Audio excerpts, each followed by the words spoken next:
We are living in the era of streaming services. Every single year, new ones emerge and others crumble. But which one is the best? Today, we're gonna rank the top 8 streaming services from the worst to the best.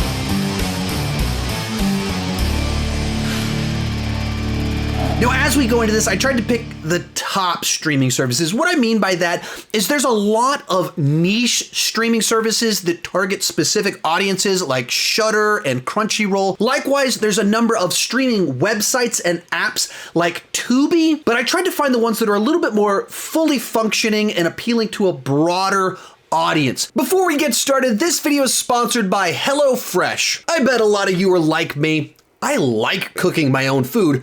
I just don't know how to cook. That's where HelloFresh can help. Get mouth-watering seasonal recipes and fresh, pre-measured ingredients delivered right to your door with HelloFresh, America's #1 meal kit. My wife and I are both super busy all of the time, so getting a home-cooked meal on the table every day is an accomplishment in and of itself. HelloFresh can help by offering quick and easy recipes, including 20-minute meals, easy cleanup, and low-prep options. Also, my wife and I tend to like different things. That's no problem for HelloFresh. They have 50 weekly menu and market items to choose from. They make eating well easier with many family-friendly, fit and wholesome, pescatarian, and veggie options every week. Use my link or go to HelloFresh.com and use code POGSEANC16 for up to 16 free meals plus 3 surprise gifts across 6 HelloFresh boxes plus free shipping. And those gifts are like free desserts, appetizers, or premium recipes. If you're ready to make cooking at home easy and have it delivered right to your door, the link and code are down below in the description. And let's get started. Coming in last place is Paramount Plus, formerly known as CBS All Access. As its original name would imply, this initially was just an expanded version of CBS, in which case most of its archived back catalog of content was just CBS programming. And I'm not a very big fan of CBS programming. And the one thing that they had going for them was that they had the Star Trek IP under their brand, in which case they had a bunch of exclusive Star Trek shows that were designed originals for CBS All Access and now Paramount Plus. Unfortunately, as the years went along, as a Star Trek fan, I did not like the Star Trek content that they were putting on there. Bogus. Now, last year they did a big gigantic rebrand, in which case it changed into Paramount Plus. When they did so, they added more Paramount movies onto there, as well as bringing in like BET, MTV, Nickelodeon. But unfortunately, it was still too little, too late. All the things they added in didn't interest me all that much. And then a bunch of the other exclusives that they've added on there just haven't been very good. They put out Infinite last year, not a very good movie. Not impressed. They put Rumble, this animated movie, on there back in December. I didn't even know that happened until I was researching for this video. And the final nail of the coffin of this one being in last place is that their app has just never been very good. It wouldn't have search results showing up when you tried to browse. Windows would come up empty. And currently, it doesn't appear that you're able to download the app for the PlayStation 5. The one exclusive they have that I am kind of interested in is the Halo TV show. They dropped the trailer for it last week. Didn't blow me away, but I am interested in checking it out, which is something I can't say about pretty much anything else on Paramount Plus. So it comes in last place. Number 7, Apple TV Plus. Now, this is a streaming service that is absolutely held back by the simple fact of there's just not much on there.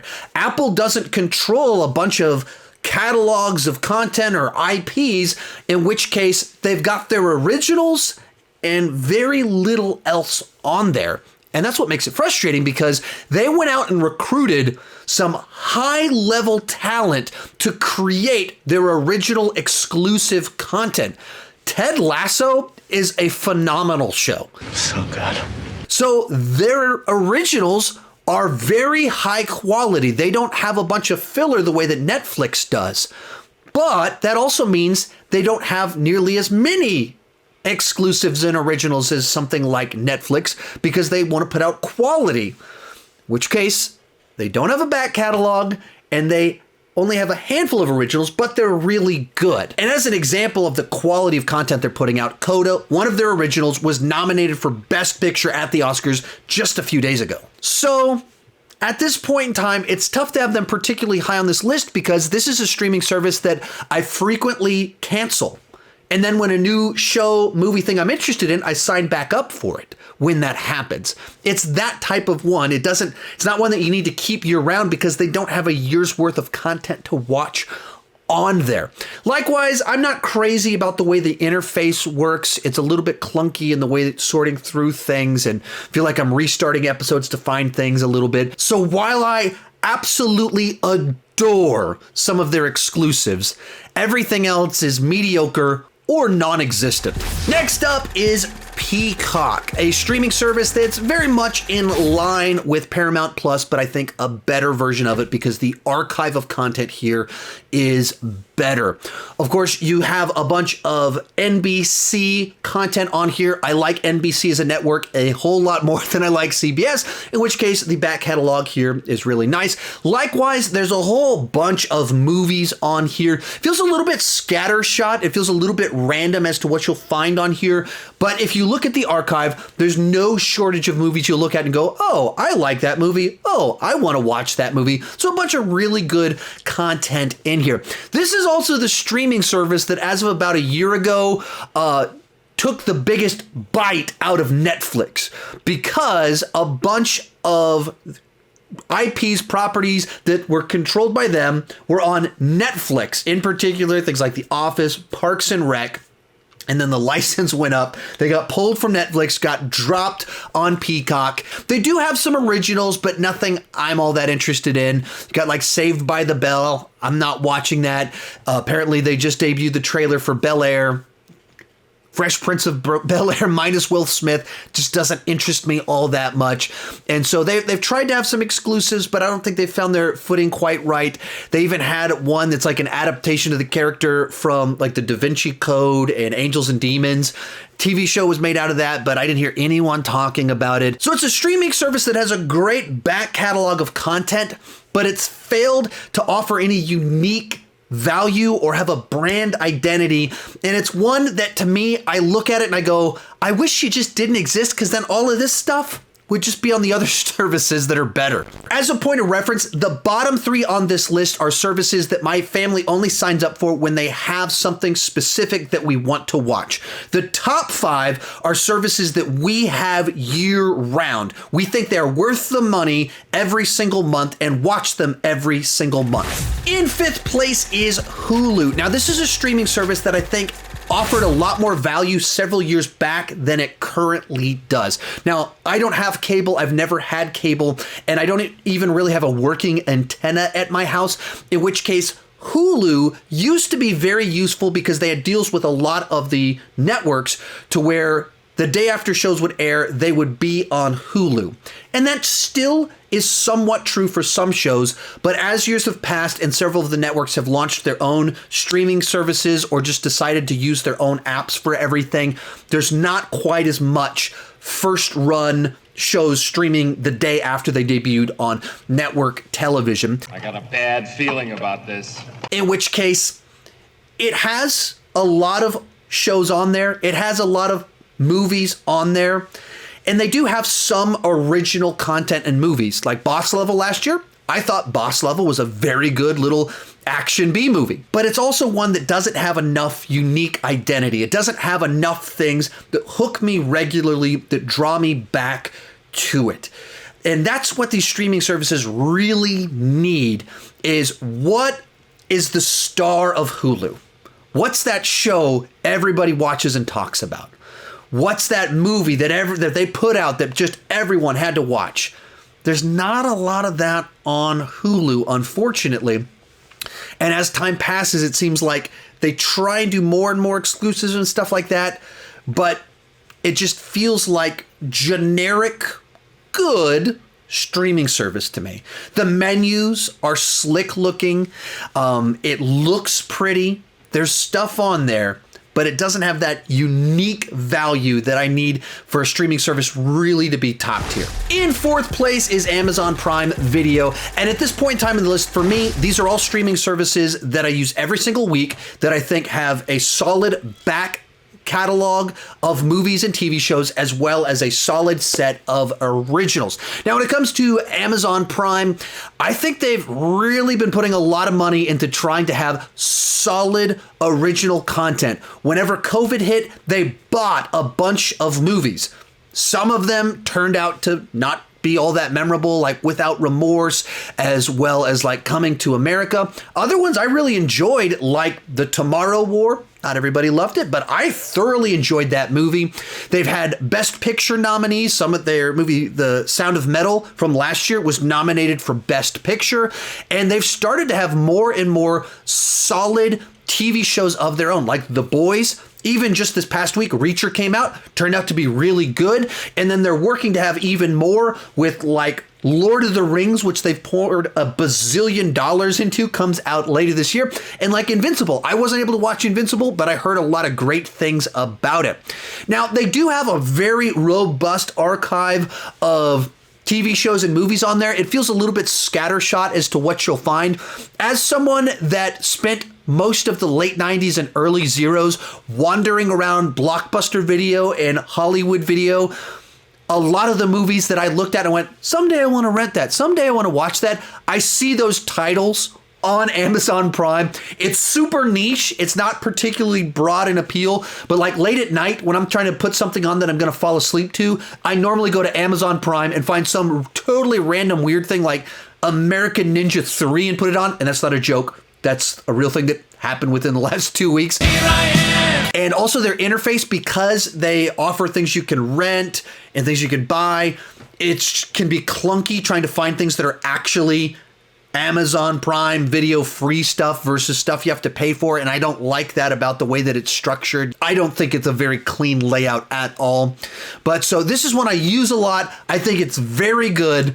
There's just 3 that I think are currently even better. Real quick, before I give you my top 3, remember to join me down below in the comment section. Share your ranking of the streaming services that you use. I tried to rank the top ones that my household uses, but if you use some of the more niche ones like Crunchyroll, Shudder, Filmation, throw them in there. Let's see all the different streaming services and hear some different opinions down in the comment section. In third place is HBO Max, a streaming service that's not even 2 years old yet, but made its mark right out of the gate. Now, obviously, the foundation for HBO Max is HBO, a premium cable network that has multiple decades of its own original content.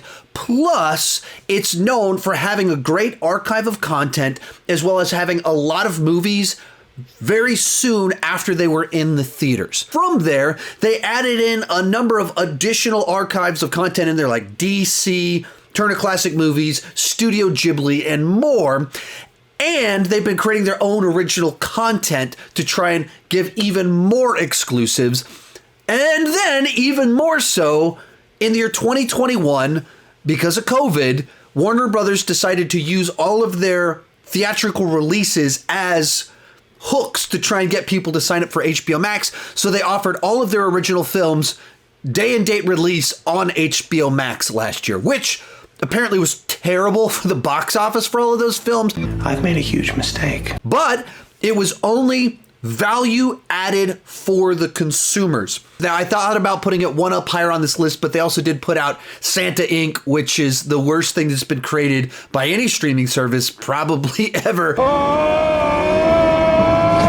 But seriously, when it comes to the actual HBO Max originals, there's not a ton of them just yet, and most of them are utterly forgettable.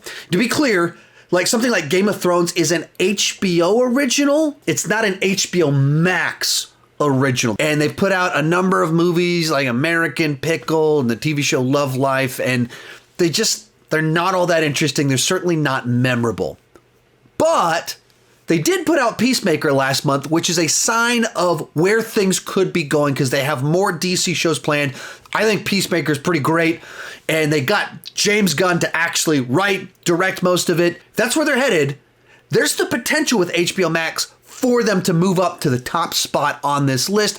As of right now, their originals exclusive are a little bit too small to move all the way up to the top, but it is a very solid streaming service very early in its life. Our runner-up, Netflix. The original streaming service is still absolutely one of the best, but I don't think they had a great 2021, and thus I'm holding them back from the top spot. Now, of course, they've been around for over a decade now as a streaming service. Before that, they were a mail order DVD service that I've been a customer of since, I believe, 2002. And so they've cut a ton of deals throughout the years, and they've spent the better part of the last decade trying to crank out their own original content to create an incredible archive of exclusives that they own and control.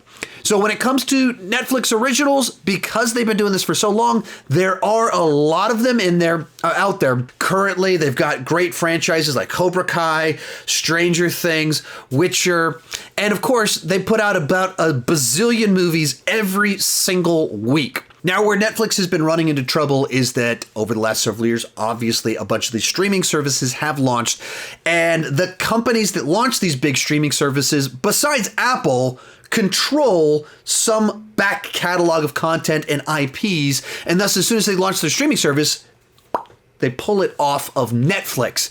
And so a year ago, we lost The Office and a bunch of other great comedies from Netflix. No! God, please, no! No! And that hurts Netflix's back catalog and archive of content. And I think you certainly have felt that over the last few years, that as there's more options, that means there's fewer things on Netflix. Likewise, when it comes to their original content, I felt they were a little bit thin this last year. Now, they do have something nominated for Best Picture this year. They have had a few things that have gotten some notice, but for the most part, it was a bit of a slow year for them. And so I just didn't tune into Netflix nearly as much this year as I have in the past.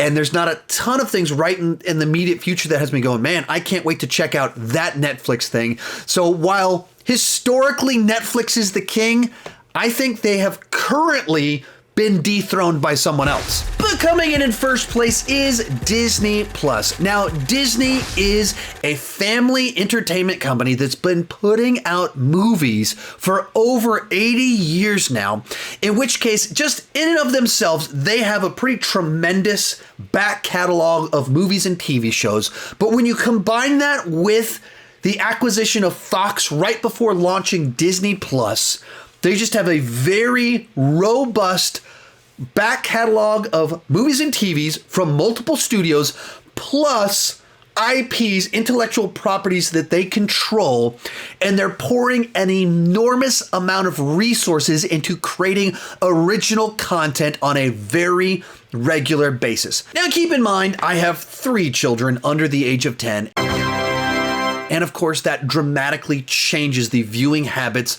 of our household. But even beyond that, what are 2 of my favorite franchises of all time? Star Wars and the Marvel Cinematic Universe, and both of those are just cranking out original content exclusive for Disney Plus. But it's not just the big flashy stuff. They're regularly putting out just these little shorts that are very amusing. Even while I was shooting this video, I had to take a break between Amazon Prime and HBO Max because my battery died. I went downstairs to eat dinner. What was my family watching? The Olaf Presents shorts that were designed exclusively for Disney Plus. What did they want to watch right after that? Bluey.